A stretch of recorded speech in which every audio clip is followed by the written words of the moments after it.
हाँ मेरे प्यारे बच्चों, क्या हाल चाल। आज हम आगे अपने काइनेटिक थियरी ऑफ गैसेस का लास्ट पार्ट शुरू करते हैं। और इसमें हम आज गैसेस के पास, गैस के मोलिक्यूल्स के पास जो डिफरेंट टाइप्स ऑफ स्पीड होती है उसके बारे में जानेंगे। कौन कौन सी स्पीड के टर्म्स में हम उनकी किन टर्म्स में हम उनकी स्पीड को डिफाइन करते हैं, एक तो ये देखेंगे। और उनके फार्मूलेज हम लिखेंगे, कौन कौन से फैक्टर्स पर डिपेंड करते हैं ये भी जानेंगे। और उसके बाद हम लास्ट में सबसे मीन फ्री पाथ करेंगे। अब देखो, इसमें काइनेटिक थ्योरी ऑफ गैसेज में हमने करा था कि मान लो हमारे पास एक गैसियस सैंपल है, तो उसमें लार्ज नंबर ऑफ मोलिक्यूल्स होंगे गैसेस के। और ये लार्ज नंबर ऑफ मोलिक्यूल्स जो होते हैं गैसेस के, इनकी जो स्पीड होती है वो डिफरेंट होती है। All the molecules do not have same speed. हालांकि टेम्परेचर सबका सेम होता है, सब कुछ टेम्परेचर भी सेम है, प्रेशर भी सेम है, लेकिन फिर भी क्या होते हैं कि ये क्योंकि लगातार कोलाइड करते रहते हैं एक दूसरे से, कोलिजन इनमें कंटिन्यूअस चलता रहता है, तो जिससे क्या होता है कि इनकी जो वेलोसिटी होती है, स्पीड होती है, वो डिफरेंट पार्टिकल की डिफरेंट होती है। तो जैसे हमने, याद होगा आपको कि मैक्सवेल डिस्ट्रीब्यूशन कर्व बनाया था, तो ये हमने सपोज करो क्या लिया, इस तरह से हमने ड्रॉ किया था। तो हमने एक एक्सिस को ले लिया था स्पीड, और दूसरे एक्सिस को लिया था हमने प्रोबेबिलिटी ऑफ स्पीड। तो एक्स एक्सिस पे हमने स्पीड दिखा दी है पार्टिकल के, और वाई एक्सिस पे हमने जो प्रोबेबिलिटी होती है स्पीड की डिफरेंट पार्टिकल्स की, वो दिखाई है। तो जब मैक्सवेल ने ग्राफ ड्रॉ किया था, बताया था, तो ये बताया था ग्राफ जो है वो इस तरह से आता है। और इस ग्राफ से आपको दिख रहा होगा कि जो डिफरेंट पार्टिकल्स होते हैं गैस मॉलिक्यूल्स के, उनकी स्पीड डिफरेंट होती है ना। तो इनकी स्पीड को हम तीन तरीके से डिफाइन करते हैं।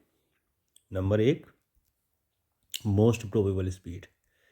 एक होता है आपका मोस्ट प्रोबेबल स्पीड, एक तो ये हो गया, है ना। दूसरा हो गया इसमें सेकंड, ये होता है मीन और एवरेज स्पीड, मीन और average speed. And third one is root mean square speed, root mean square speed. ये इन थ्री टर्म्स में इसको हम डिफाइन करते हैं, इनकी स्पीड को। तो सबसे पहला देखो ये क्या है, most probable speed. Most probable speed, तो जैसे कि नाम से ही पता लग रहा है, देखो मोस्ट प्रोबेबल का मतलब the speed possessed by maximum number of particles, है ना। यानी कि गैसियस मॉलिक्यूल्स में क्या बताए कि डिफरेंट मॉलिक्यूल्स की स्पीड डिफरेंट होती है। तो ऐसे कितने पार्टिकल्स हैं, या ऐसी कौन सी वेलोसिटी है जो ज़्यादातर पार्टिकल्स पे है ना। यानी कि तो उसको हम क्या कहते हैं, मोस्ट प्रोबेबल स्पीड कहते हैं, नाम से आपका पता लग रहा है। तो कैसे डिफाइन करेंगे इसको हम, द स्पीड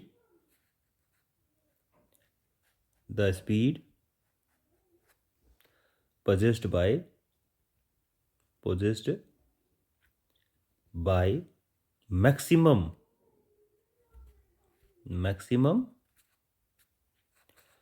fraction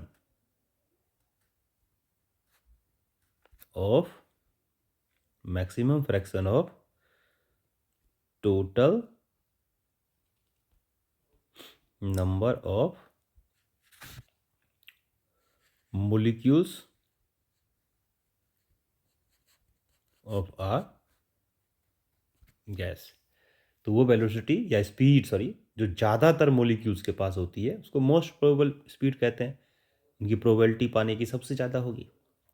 तो इस ग्राफ में अगर आप देखो, तो ये जो स्पीड में आता है वो ये वाली स्पीड, ये जो सबसे ज़्यादा फ्रैक्शन ऑफ पार्टिकल्स के पास होगी ना। तो ये रेंज मान लो, छोटी सी रेंज ले ली हमने ये वाली। तो इस रेंज में ज़्यादातर पार्टिकल्स की स्पीड क्या है, इस रेंज में वो पार्टिकल्स हैं जिनकी स्पीड सबसे ज़्यादा है, यानी possessed by most of the molecules.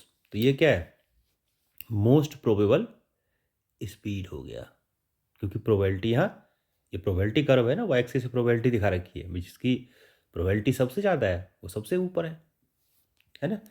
तो ये मैक्सिमम नंबर ऑफ स्पीड है जो ज़्यादातर पार्टिकल्स के पास है। अब इसका जो डेरिवेशन है हमारे कोर्स में नहीं है, हमें इसको ड्राइव नहीं करना, सिर्फ हमें इसका फार्मूला लिखना है। तो जो मोस्ट प्रोबेबल स्पीड होती है, इसको मान लो मैंने ऐसे दिखा दिया, M for most, P for probable. तो मोस्ट प्रोबेबल स्पीड का आपका फार्मूला हो गया ये 2 kBT/m। यहाँ का पता ही है kb क्या होता है, बोल्ट्जमैन कांस्टेंट। kb क्या है, बोल्ट्जमैन कांस्टेंट। T टेम्परेचर और m क्या है,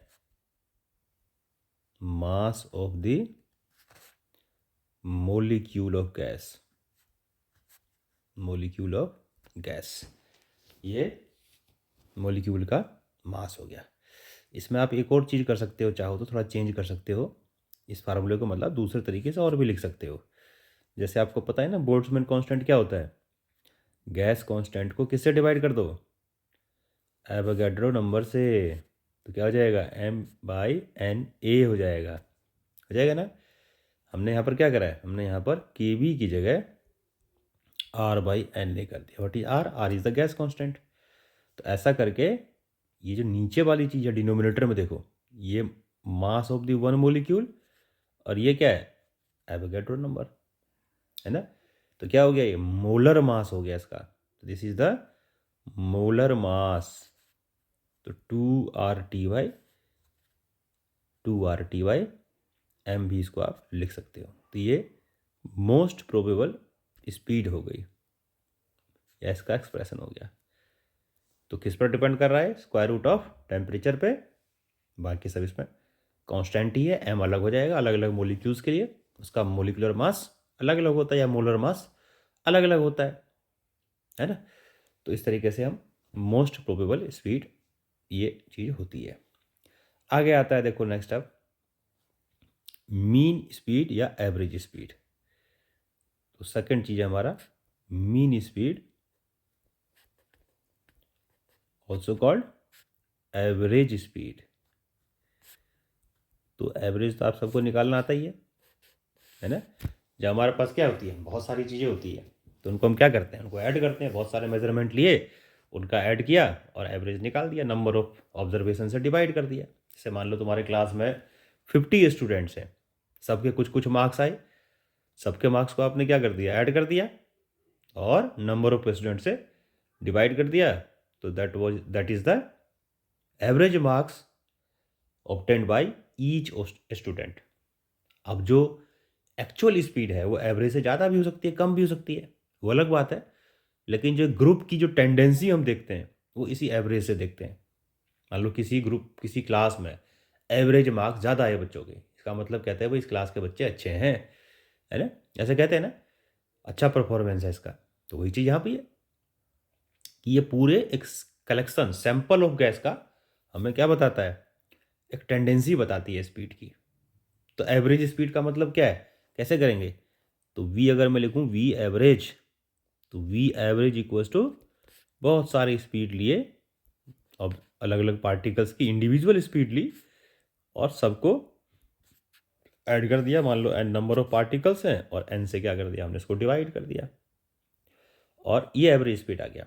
इसको फर्दर जब सॉल्व करोगे, तो मैंने बताया इसका डेरिवेशन आपके सिलेबस में नहीं है, जब आप इसको सॉल्व करोगे तो ये आएगा आपका, जो एवरेज स्पीड आएगी वो आएगी आपकी 8 kBT और बाय m और इंटू पाई, ऐसे लिख सकते हो इसको। बाकी सब वही है जो मोस्ट प्रोबेबल स्पीड में था, वही चीज़ यहाँ पर है। बस यहाँ पर क्या अलग हो गया, कोफिशिएंट अलग हो गया, वहाँ पर था 2, यहाँ पर है 8/पाई। बाकी सब तो सेम ही है। तो इसको भी हम आर के टर्म्स में लिख सकते हैं, गैस कांस्टेंट के टर्म्स में डायरेक्ट लिख देता हूँ क्योंकि पिछले में समझा चुका हूँ। तो ये हम इसको ऐसे लिख सकते हैं 8/पाई, पाई पहले लिख दिया, और उसके बाद क्या लिख देंगे इसको, के बी की जगह R/N, N is the Avogadro number, तो ऊपर आर आ जाएगा, यहाँ टी आ जाएगा, और नीचे आ जाएगा आपका मोलर मास। तो ये आपकी एवरेज स्पीड आ गई। समझ में आ गया एवरेज स्पीड? एवरेज स्पीड में और मोस्ट प्रोबेबल स्पीड में सिर्फ क्या डिफरेंस है, सिर्फ जो कांस्टेंट आगे लगा हुआ है उसका डिफरेंस है। वहाँ 2 टाइम्स था RT/M के, यहाँ 8/पाई टाइम्स है।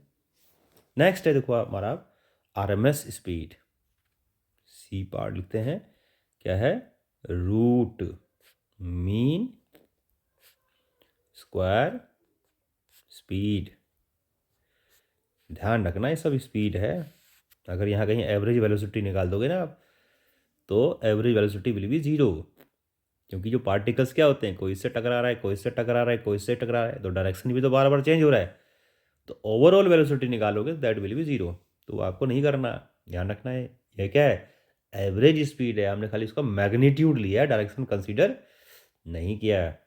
आगे है रूट मीन स्क्वायर स्पीड। तो रूट मीन स्क्वायर का मतलब क्या है, क्या बोलोगे, रूट मीन स्क्वायर स्पीड कैसे डिफाइन करोगे, है ना, तो ऐसे बोलेंगे इसको हम square root of the mean of the squares, mean of the squares of the random speed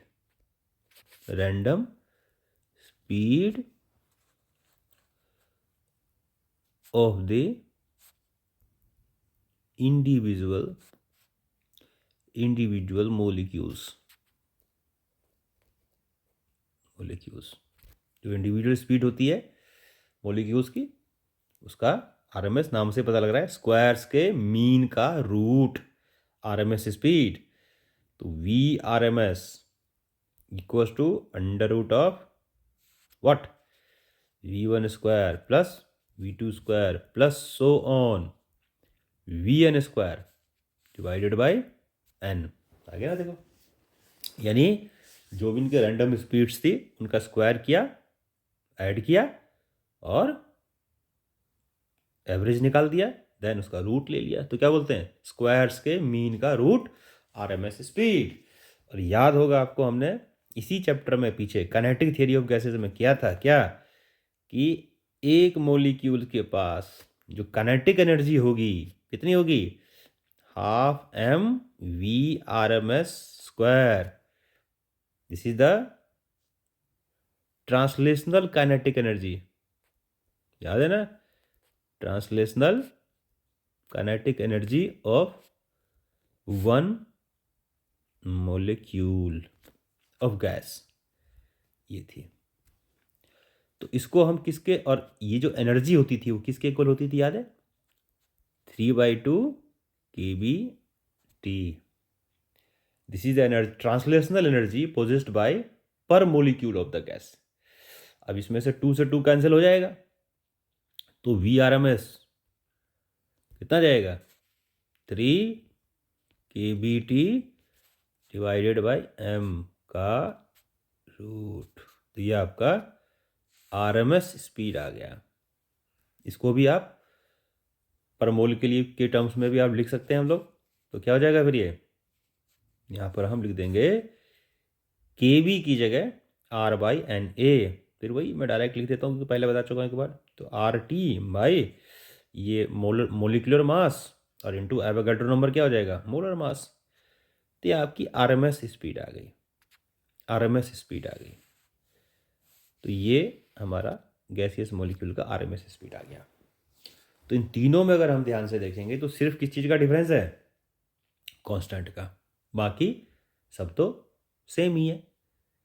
और एक और चीज़ यहाँ पर दिख रहा है कि जो चाहे RMS स्पीड हो, चाहे एवरेज स्पीड हो, चाहे मोस्ट प्रोबेबल स्पीड हो, तीनों के तीनों स्क्वायर रूट ऑफ टेम्परेचर के डायरेक्टली प्रोपोर्शनल होता है।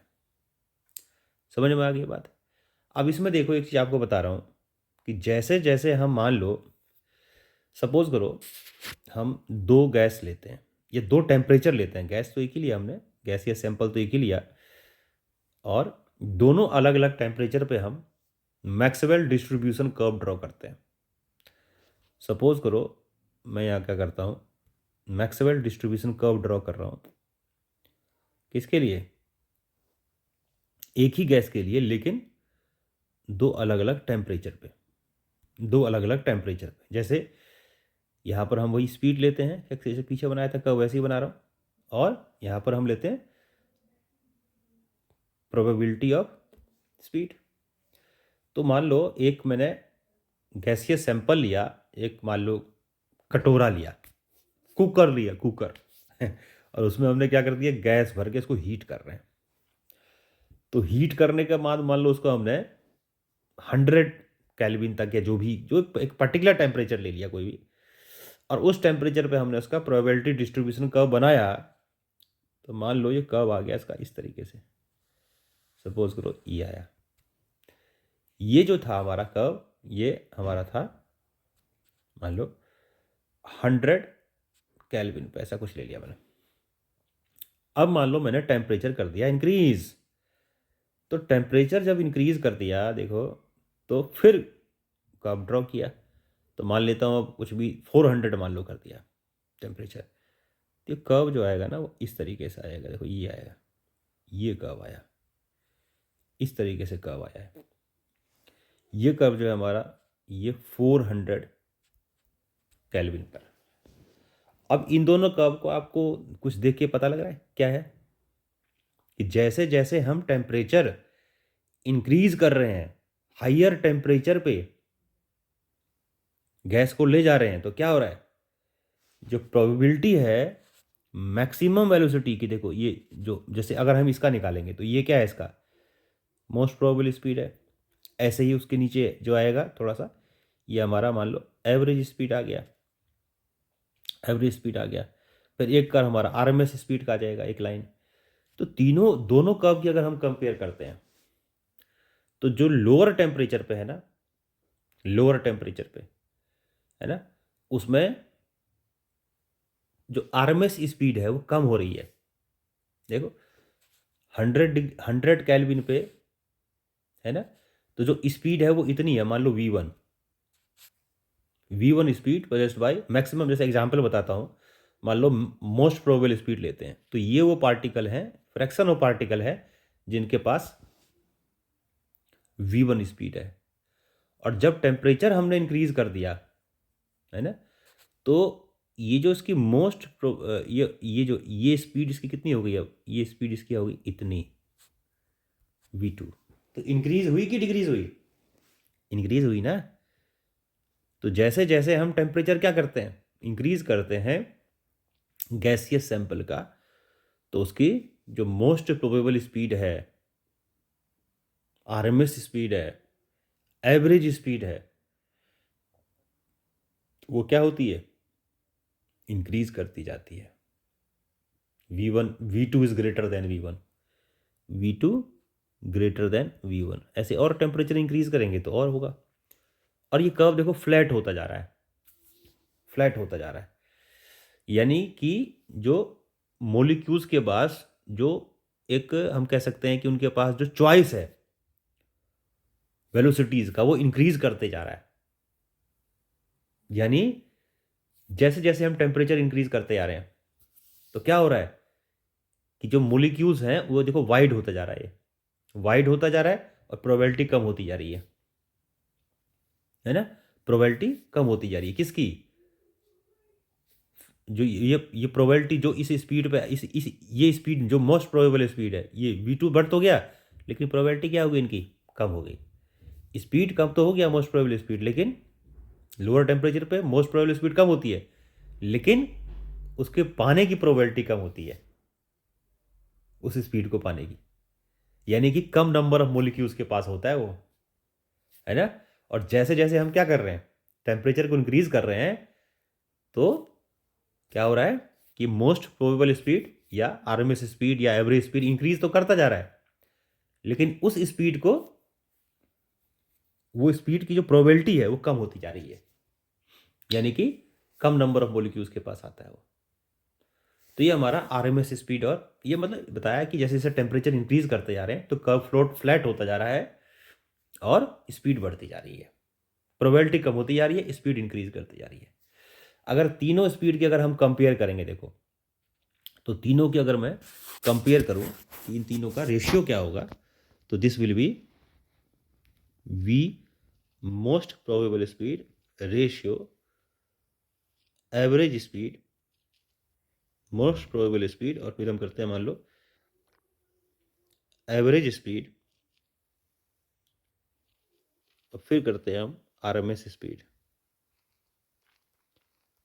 तो इन तीनों में बाकी सब तो कांस्टेंट है, सिर्फ जो कांस्टेंट्स है वही तो अलग अलग थे, तो वो तो कैंसिल हो जाएंगे। तो क्या बच गया फिर √2, और एक का कांस्टेंट कितना था एवरेज वाले में 8/π, और उसका था √3। तो ये इनकी स्पीड का रेशियो आ गया, ये इनकी स्पीड का रेशियो आ गया। इसको आप फर्दर अगर फ्रैक्शन में करना चाहो, इनकी वैल्यूज डाल दो। √2 की वैल्यू कितनी होती है, √2 की वैल्यू होती है 1.414, नहीं तो वहीं छोड़ दो ऊपर वाले में, मेरे कस में ये वाला ही काम आ जाएगा। और 8/π करो और रूट लोगे तो आपका लगभग आ जाएगा ये 1.59, और इसका करोगे तो आ जाएगा आपका लगभग, इसकी वैल्यू होती है पता ही है 732 होती है √। तो इस तीनों में सबसे ज़्यादा स्पीड कौन सी है, आरएमएस स्पीड। सबसे कम कौन सी है, मोस्ट प्रोबेबल स्पीड, ये स्पीड सबसे कम होती है। तो ये 3 टाइप के या 3 टाइप्स के स्पीड थे जो हमने डिफाइन किए, हमने समझे क्या क्या होते हैं। अब हम क्या करते हैं, नेक्स्ट टॉपिक पर आते हैं, और नेक्स्ट टॉपिक है हमारा, अब नेक्स्ट टॉपिक है हमारा मीन फ्री पाथ का। Mean free path, mean free path. अब देखो ये मीन फ्री पाथ क्या होगा। जैसे सपोज करो कोई भी हम एक गैसियस सैंपल लेते हैं, और उस गैसियस सैंपल में बहुत सारे क्या है मान लो मोलिक्यूल्स हैं। तो मोलिक्यूल्स क्या कर रहे होंगे, आपस में कोलाइड कर रहे होंगे, और आपस में जब वो कोलाइड कर रहे होंगे तो कोलिजन से क्या हो रहा होगा, कोलिजन से डायरेक्शन भी चेंज हो रहा होगा, स्पीड भी चेंज हो रही होगी, ये सब चीज़ें बदलती रहती होगी, है ना। तो जैसे मान लो एक मोलिक्यूल है और एक सिंगल मोलिक्यूल ये है, ये भागा, इससे टकराया, ए मान लो बी से टकराया, ए भागा सी से टकराया, ए भागा डी से टकराया, ये इधर भागा ई से टकराया। इस तरीके से क्या करते जा रहे हैं, इधर उधर भागते जा रहे हैं, इधर उधर भागते जा रहे हैं, है ना। तो अगर इस मॉलिक्यूल की हम बात करेंगे ए की, तो जब ये इतना डिस्टेंस चला यहाँ से लेके यहाँ तक, तो इसके बीच में तो कोई फोर्स नहीं था, यानी कि ये फ्री था, रिलैक्स्ड था। काइनेटिक थ्योरी ऑफ गैसेस कहती है कि मॉलिक्यूल्स के बीच में मॉलिक्यूलर फोर्स नहीं एक्ट कर रहा, या नहीं एक्ट करता है, हमें वो कंडीशन ले ली जिसमें एक्ट नहीं कर रहा। इसका मतलब एक अगर पाथ ले लिया, एक सक्सेसिव कोलिजन हुआ, ए से बी पे, ए पे था फिर बी पे जाकर कोलाइड किया, तो उनके बीच में क्या था, वो बिल्कुल फ्री था, रिलैक्स्ड था। तो उस टाइम को हम क्या बोलेंगे, that time is called relaxation time. और उस पाथ को, जो भी उसका डिस्टेंस था उनके बीच का, उसको हम बोल देंगे उसका मीन फ्री पाथ। के बीच का डिस्टेंस को क्या बोलेंगे, फ्री पाथ, और इसको हम लैम्डा से डिनोट करेंगे। तो मान लो ये फ्री पाथ था, इसका λ1, फिर नेक्स्ट में मान लीजिए λ2, जैसे λ3, λ4 एंड सो ऑन, जितने भी है। तो इस तरीके से क्या है, ये वो 2 कोलिजन है जिनके बीच का टाइम जो होता है उसको क्या बोलते हैं, रिलैक्सेशन टाइम, बिल्कुल रिलैक्स था, और पाथ को बोलते हैं फ्री पाथ, है ना। और 2 कोलिजन के बीच का टाइम कैसा होगा, इसका स्ट्रेट होगा, पाथ कैसा होगा, स्ट्रेट होगा। क्यों होगा स्ट्रेट, क्योंकि उनके बीच में कोई फोर्स ही नहीं है, फोर्स नहीं लगेगा तो पाथ विल बी स्ट्रेट। तो अब क्या करते हैं, मान लो इस मीन फ्री पाथ का हम डेरिवेशन करते हैं। तो उसके लिए हम क्या कर रहे हैं, हमने क्या करा, एक ये इमेजिनरी मान लो एक सिलेंडर लिया, this is an imaginary cylinder. मान लेते हैं सिलेंडर की लेंथ है, ये जो हमने इमेजिनरी सिलेंडर लिया, मान लेते हैं सिलेंडर की लेंथ है L. Let the length of this cylinder is L. मान लिया L है। अब इस सिलेंडर के अंदर मान लो मैंने दो मॉलिक्यूल कंसीडर करे, एक ये कंसीडर किया और एक मैंने ये मॉलिक्यूल कंसीडर किया। दो मॉलिक्यूल मैंने कंसीडर किए, एक ये और एक ये। और ये जो मॉलिक्यूल्स हैं, मान लेते हैं इनका डायमीटर है d। Let d is the, ये क्या है, diameter of molecule. d is the diameter of molecule. अब इसमें देखो, इसका आधा पार्ट मैंने इसका बाहर लिया और आधा पार्ट मैंने इसका अंदर लिया, तो नेचुरल सी बात है, मतलब रेडियस का d/2 हुआ, तो ये यहाँ से यहाँ तक का डिस्टेंस कितना हुआ, अगर आप देखोगे तो ये डिस्टेंस जो हुआ यहाँ से यहाँ तक का, ये डिस्टेंस ये हुआ d/2। ऐसे ही इसका ये डिस्टेंस मैंने ले लिया d/2, ये d/2 डिस्टेंस हुआ। अब एक मॉलिक्यूल है तीसरा, थर्ड मॉलिक्यूल, जो क्या करता है, यहाँ से ये मान लो मॉलिक्यूल ले लिया थर्ड। अब ये क्या कर रहा है, इसमें से इसको इसके अंदर ये सिलेंडर से L लेंथ इसको कवर करनी है, एक तरफ से दूसरी साइड जाना है। कब जा पाएगा ये, कब जा पाएगा ये तीसरा मॉलिक्यूल, अगर जिसका कि यहाँ पर ध्यान रखना डायमीटर क्या है इसका, इसका डायमीटर जो है वो d है, d है। ये इस सिलेंडर की जो, यानी इसकी जो प्रोबेबिलिटी होगी इन दोनों मॉलिक्यूल से कोलाइड करने की, कब होगी या कब इससे टकराएगा, कि जब ये टोटल डिस्टेंस जो है यहाँ से यहाँ तक का, ये देखो ये टोटल डिस्टेंस, ये डिस्टेंस d/2 और इसका ऐड कर दो। इसको सपोज करो मैं यहाँ बना के दिखा देता हूँ। देखो ये मॉलिक्यूल को मैंने यहाँ बना के, जब यहाँ पर आया मान लो ये यहाँ आया, तो ये क्या है, इसका d है ना डिस्टेंस, डायमीटर ये।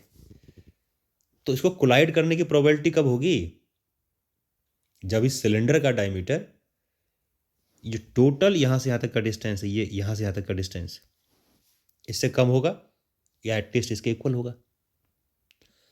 तो टोटल कितना हो गया फिर यहाँ से यहाँ तक देखोगे तो डी हो गया 2d, 2d हो गया,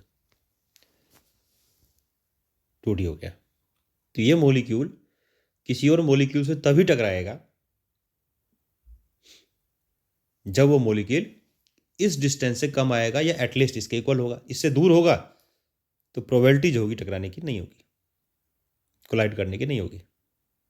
ठीक, तो डी हम मान लेते हैं diameter of the molecule, n हम ले लेते हैं number of molecules per unit volume. N क्या ले लेते हैं हम, number of molecules per unit volume, per unit volume. N ले लिया हमने number of molecules per unit volume. ठीक, तो इस सिलेंडर का वॉल्यूम क्या होगा, volume of cylinder, volume of cylinder will be pi d square और इंटू एल, जो भी उसकी लेंथ है, इसका लेंथ हो गया। पर यूनिट वॉल्यूम पे कितने मॉलिक्यूल्स माने हैं, n, तो number of molecules in the cylinder will B number of molecules in the cylinder will be, मान लो कैपिटल एन, कितना हो जाएगा ये, pi D square volume of cylinder into number of molecules per unit volume. अब इस cylinder के अंदर जितने मॉलिक्यूल्स होंगे सभी से कोलाइड करने की प्रोबेबिलिटी होगी, इसकी सभी से टकराएगा। प्रोबेबिलिटी क्या होगी, 100% टकराएगा, है ना। तो इसका, क्योंकि यही सिलेंडर था जिसके अंदर जो अगर कोई मोलिक्यूल है तो जिससे ये कोलाइड कर सकता है ये, तो इसका मतलब क्या हो गया, हम क्या लिखेंगे अब, तो number of molecules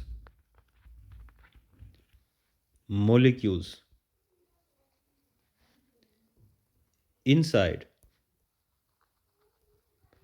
cylinder will be equals to number of collision, यानी कि दोनों इक्वल ही होगा, इसको भी फिर हम चलो n ही से ले लेते हैं। ये नंबर ऑफ कोलिजन आ गया, this is the number of collision. ठीक, अब मीन यानी कि अब टोटल लेंथ जो कवर करना है इसको, वो यहां से यहां तक जाने के लिए कितना लेंथ कवर करना है, L। Total number of collision कितने हुए, n। तो दो कोलिजन के बीच का डिस्टेंस कितना हुआ, L/n। समझ में आया, समझ में आया कि मान लो एक मॉलिक्यूल को L लेंथ कवर करना है, L लेंथ कवर करना है, और उस बीच में वो n बार टकरा गया किसी और मॉलिक्यूल से, तो फिर दो सक्सेसिव कोलिजन के बीच का डिस्टेंस कितना हुआ, total length upon number of collision. उसी को तो बोलते हैं mean free path. The distance between two successive collision is average distance between two successive collision is mean free path, है ना। तो कैसे बोलेंगे, मीन फ्री पाथ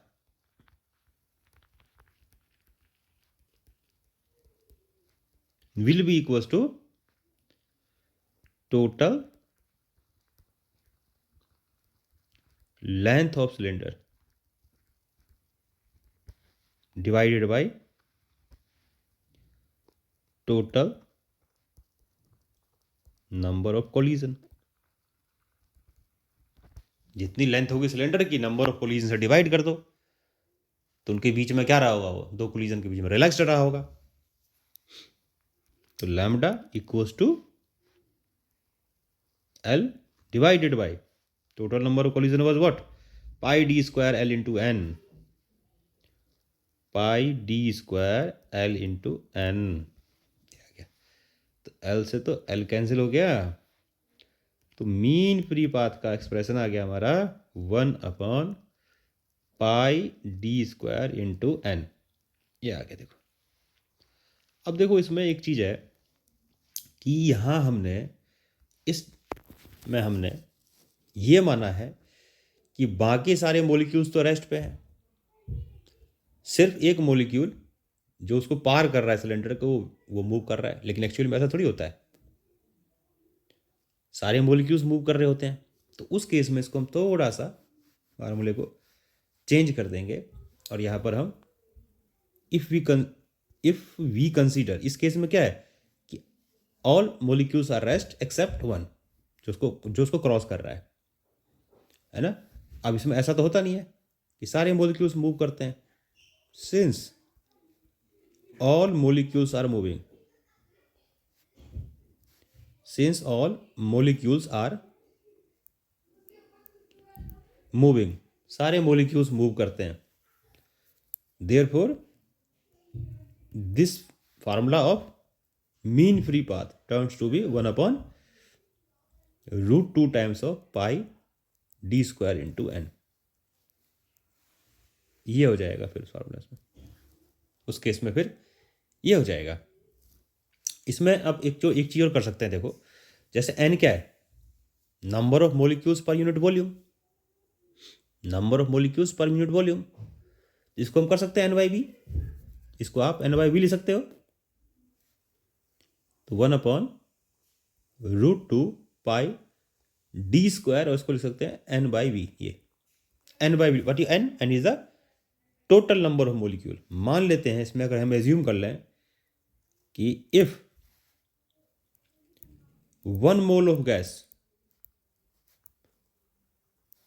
containing,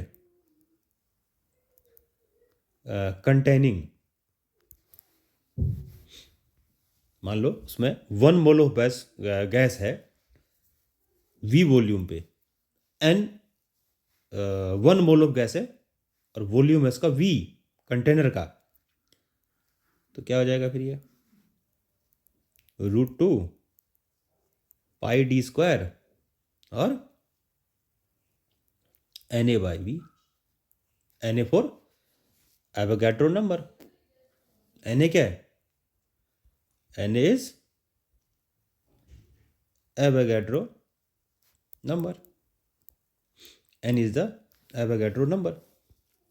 अब एक फार्मूला होता है देखो, PV इक्वल्स टू nRT, याद आया कुछ? और यहां पर अगर आप नंबर ऑफ मोल को 1 ले लो, नंबर ऑफ मोल को क्या ले लो? 1, तो PV इक्वल्स टू RT, ये हो जाएगा आपका, PV इक्वल्स टू RT हो जाएगा। और R क्या हो जाएगा? R हो जाएगा Na और इंटू KB बोल्ट्जमैन कांस्टेंट। तो PV equals to Na KB T। तो यहां से अगर हम वैल्यू निकालते देखो Na/V की, तो Na/V इक्वल हो जाएगा किसके? P/KB/T के। तो यहां पर हम क्या कर सकते हैं, Na/V की जगह P/KB/T डाल सकते हैं। तो क्या बन जाएगा फॉर्मूला? इसको हम सॉल्व करेंगे आगे। तो mean free path equals to, ऊपर क्या देखो उसमें 1 है, तो नीचे है डिनोमिनेटर में √2 पाई डी स्क्वायर 1/√2 पाई डी स्क्वायर, और क्या है? Na/V, और Na/V की जगह हम डाल देंगे P/KBT।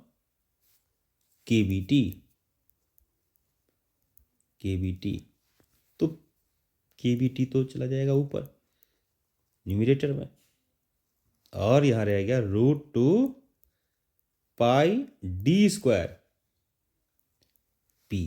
ये प्रेशर और टेम्परेचर की फॉर्म में आ गया। किसका फॉर्मूला? मीन फ्री पाथ का एक्सप्रेशन टेम्परेचर और प्रेशर की फॉर्म में आ गया, है ना। अब इसमें एक और चीज हम कर सकते हैं, चाहे तो चेंज कर सकते हैं। KB की जगह फिर वही लिख सकते हैं, क्या? R/Na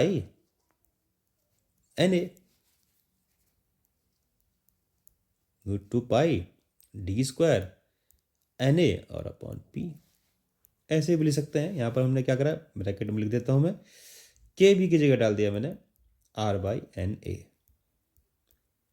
ये तो इस तरीके से भी हम फार्मूले को लिख सकते हैं। मीन फ्री पाथ को ऐसे लिख सकते हैं, मीन फ्री पाथ। तो इस तरीके से जो हमने एवरेज स्पीड निकाली थी कि जितनी भी गैस मोलिक्यूल्स मूव कर रहे थे, उनका सबका हमने क्या निकाला? देखो यहाँ पर lambda equals to mean free path, λ1 plus λ2 plus so on λn, और डिवाइडेड बाई क्या क्या होगा यहाँ पर n। इसी को जब हमने इस तरीके से सॉल्व किया तो हमारा मीन फ्री पाथ आ गया। एक तो ये आ गया। ऐसे भी लिख सकते हैं, what is n is the number of molecules per unit volume. लेकिन यहाँ पर हमने क्या कंसिडर किया कि एक मॉलिक्यूल मूव कर रहा है, बाकी रेस्ट पे, ऐसा तो होता नहीं है। तो एक्चुअल फार्मूला जो होगा आपका ये वाला हो गया। यहाँ पर हम ये कंसिडर कर रहे हैं कि सारे मॉलिक्यूल्स मूव कर रहे हैं। अब इसमें हमने रिलेटिव स्पीड का कंसेप्ट लगाया है, उसके बाद फिर इसको सॉल्व किया है। If 1 mole of the gas, फिर उसके बाद हमने इसको प्रेशर और टेम्परेचर के फॉर्म में इसको हमने लिख दिया। तो ये हमारा क्या आ गया? ये हमारा मीन फ्री पाथ का एक्सप्रेशन आ गया, है ना। इसको अगर हम डिफाइन भी कर दें, चलो डिफाइन कर देता हूँ लास्ट में, वैसे जरूरत नहीं है डिफाइन करने की, लेकिन फिर भी कहीं डेफिनेशन लिखने को आ गया तो लिख देना। वैसे भी डिफाइन अब कर ही लोगे, कुछ इतना तो समझ में आ गया होगा। तो क्या लिखेंगे? Mean free path, mean free path of a gas molecule, mean free path of the gas molecule as the average distance traveled by a molecule traveled by a molecule between two successive collision. This is average path. और ये हमारा expression आ गया average path का. तो उम्मीद करता हूँ जो मैंने आपको सारा आज कराया समझ में आया होगा. नेक्स्ट लेक्चर में कुछ और टॉपिक हम लेके आएंगे. अब थर्मोडायनेमिक्स का ही पार्ट था एक तरीके से, काइनेटिक थ्योरी ऑफ गैसेस. अब इसका हम नेक्स्ट टॉपिक नेक्स्ट लेक्चर में करेंगे. तब तक के लिए आपको क्या करना है, ये जो मैंने आपको कराया अगर समझ आया हो तो वही बात, लाइक करना है, सब्सक्राइब करना है, शेयर करना है. तब तक के लिए टाटा, गुड बाय.